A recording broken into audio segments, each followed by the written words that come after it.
कागल तालुक्यातील मोजे सावर्डे बुद्रुक येथील जिल्हा वार्षिक योजना 2022-23 अंतर्गत उभारण्यात आलेल्या स्वर्गीय राजे विक्रमसिंह घाटगे सांस्कृतिक भवन या इमारतीच्या निकृष्ट दर्जाच्या कामाची सखोल चौकशी करून संबंधितांवर कारवाई करावी अशी मागणी ग्रामस्थांनी केली आहे।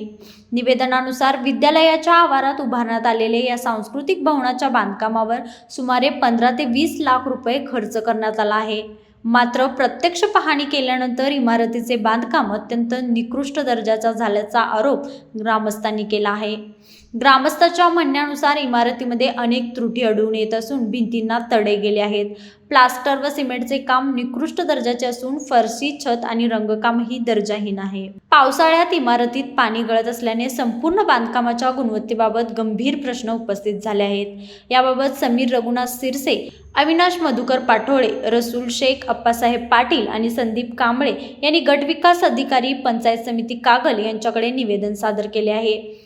निवेदनात सार्वजनिक निधीचा अपव्यय झाल्याचा संशय व्यक्त करत या कामाचे तांत्रिक लेखापरीक्षण करावे, संबंधित ठेकेदार, अभियंते व जबाबदार अधिकाऱ्याची चौकशी करून दोषी आढळल्यास त्यांच्यावर शिस्तभंग व आर्थिक कारवाई करावी, तसेच चौकशी अहवालाची प्रत उपलब्ध करून द्यावी अशी मागणी करण्यात आली आहे।